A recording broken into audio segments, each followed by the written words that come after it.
Welcome to the Good Faith Podcast. I'm your host, Curtis Chang. The Good Faith Podcast is a production of Redeeming Babel, a nonpartisan 501c3 nonprofit. And the Good Faith is where followers of Jesus help each other make sense of the world. And this is a series that we call Reading to Make Sense of the World. Even though we're a podcast, we also deeply believe that an important way that we interpret the world is by reading books. In an era dominated by the consumption of videos and scrolling of short articles, we would do well to remind ourselves that from the composition of the Bible onward, books have always been God's gift to his people. That's why I'm excited to welcome Jessica Hooten Wilson, who is the Fletcher Jones Chair of Great Books at Pepperdine University and the author of numerous books herself. Jessica is a regular guest of Good Faith who comes on here to help all of us read with discernment. So, Jessica, welcome back to the Good Faith Podcast. Thank you. I appreciate you bringing me back. All right. So we have you here to recommend books. What is the book you've chosen to recommend this time?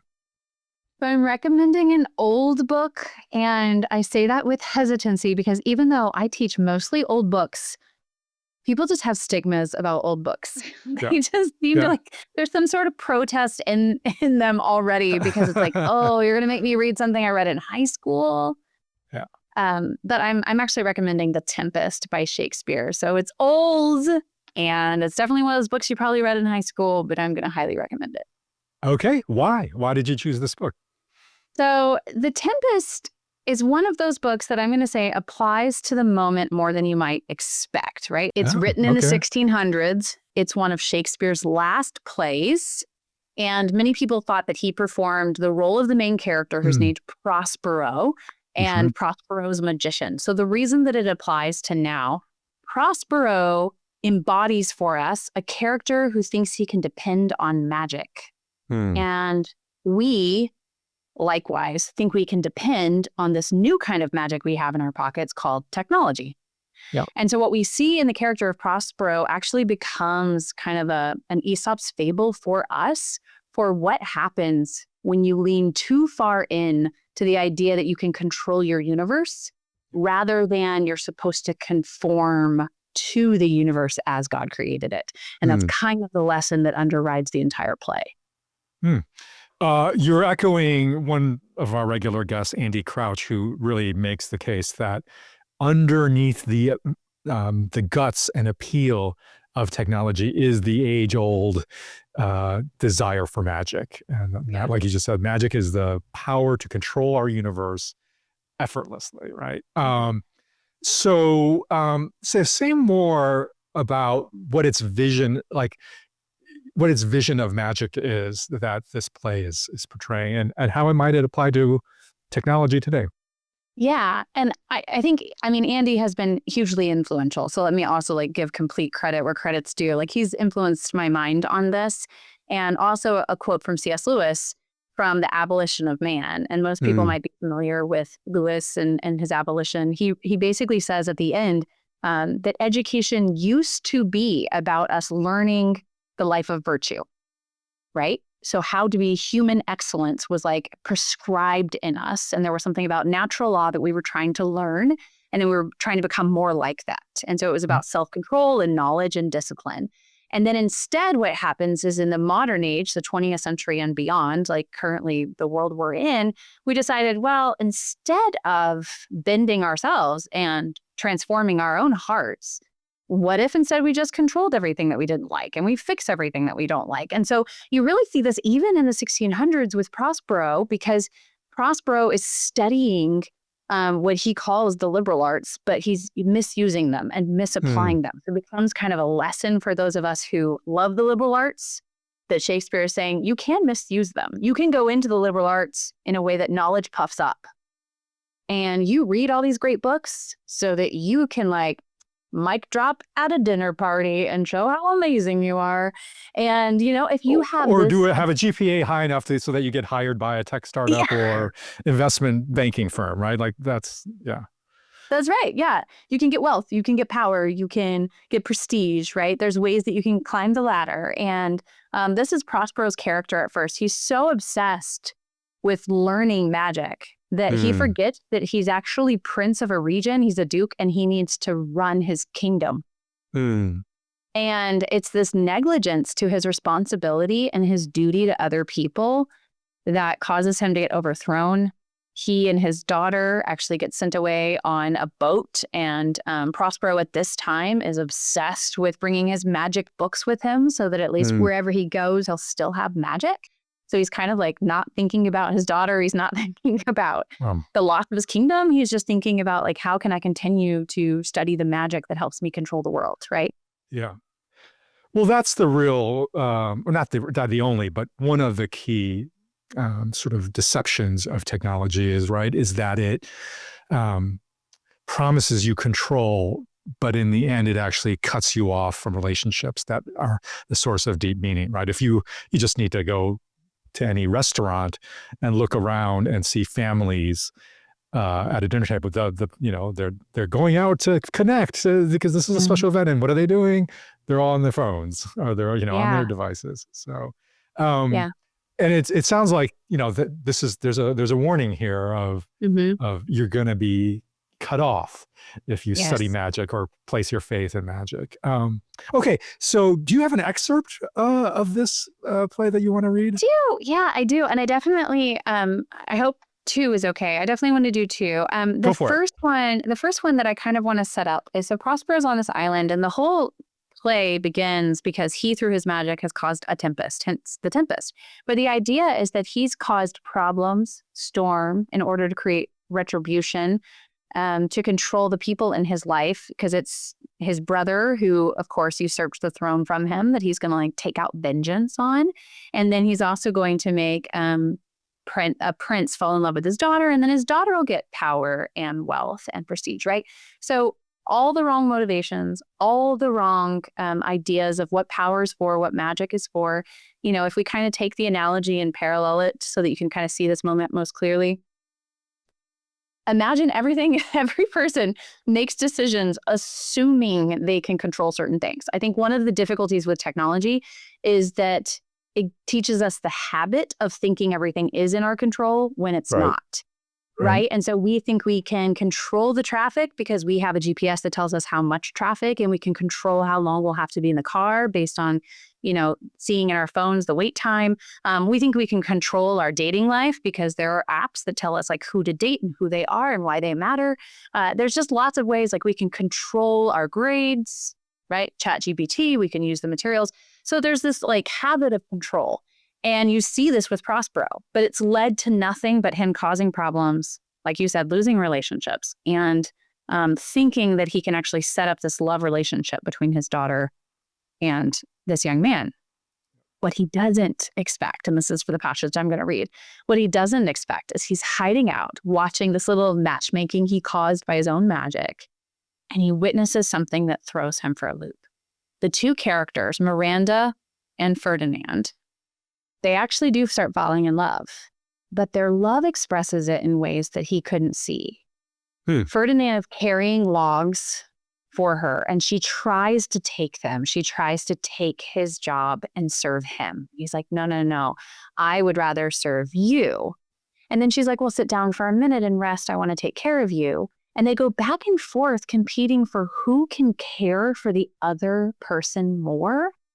And serve rather than control and overpower the other person. And it's in this witnessing of Ferdinand laying down his burdens, right, to Miranda, and Miranda then also saying, I will also serve you.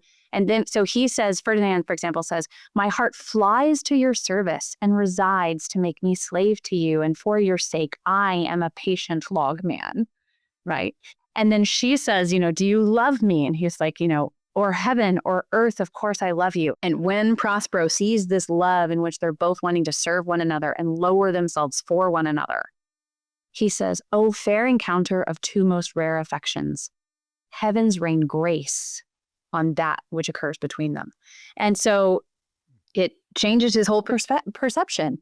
He suddenly wants to give up his ideas of vengeance. He suddenly is like, wait, what have I been doing that I'm controlling everything? What am I missing?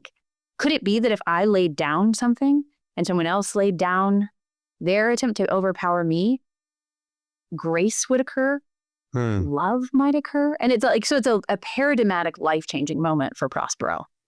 Wow. You said well, I mean, that's deeply profound and I think is the one that thing that, technology, artificial intelligence can't deliver, which is love, and this kind of love you described. So that's super profound. You said you had a second If you passage? don't mind. So the second Oh, one, no. it's probably the most familiar one. But the change in Prospero occurs in Act 3, and I wrestled for a long time over how this affected him.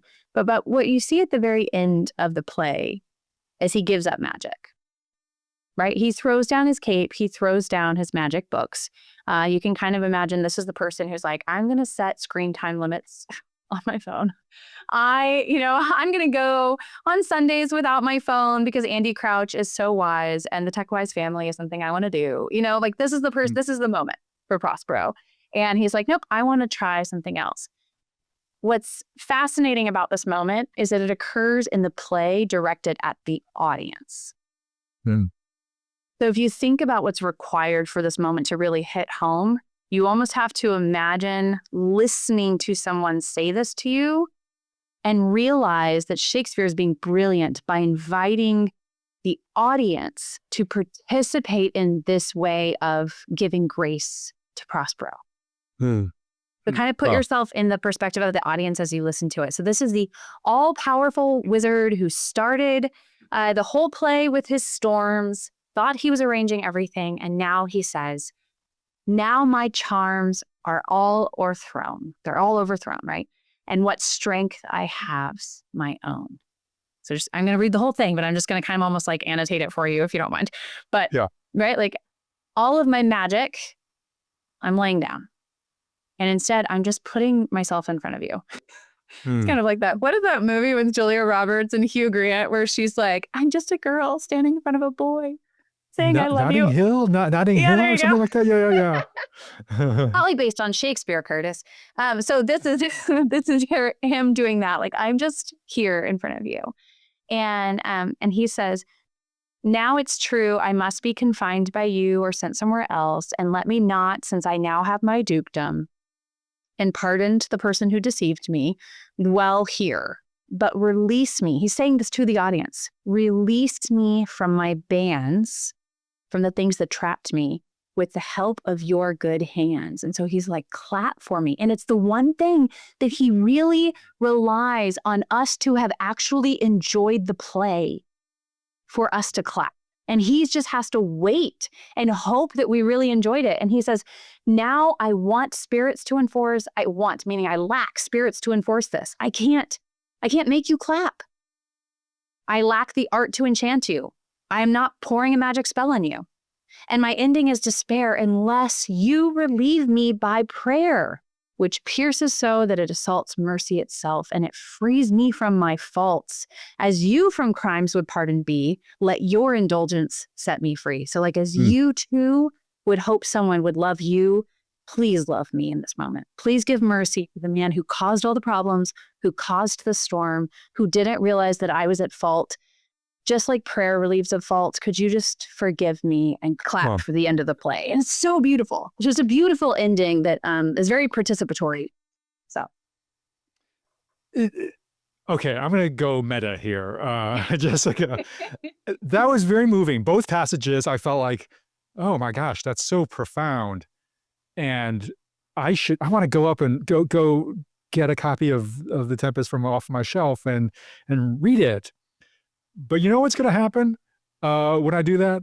I'm going to encounter, probably within the first few pages, some passage that's like, what does this mean? And I'm like, I don't, the language is just too obscure. The references are too distant and so forth. And so like the magic, for us to continue that theme, that you wove around these passages through your annotation is like, has disappeared.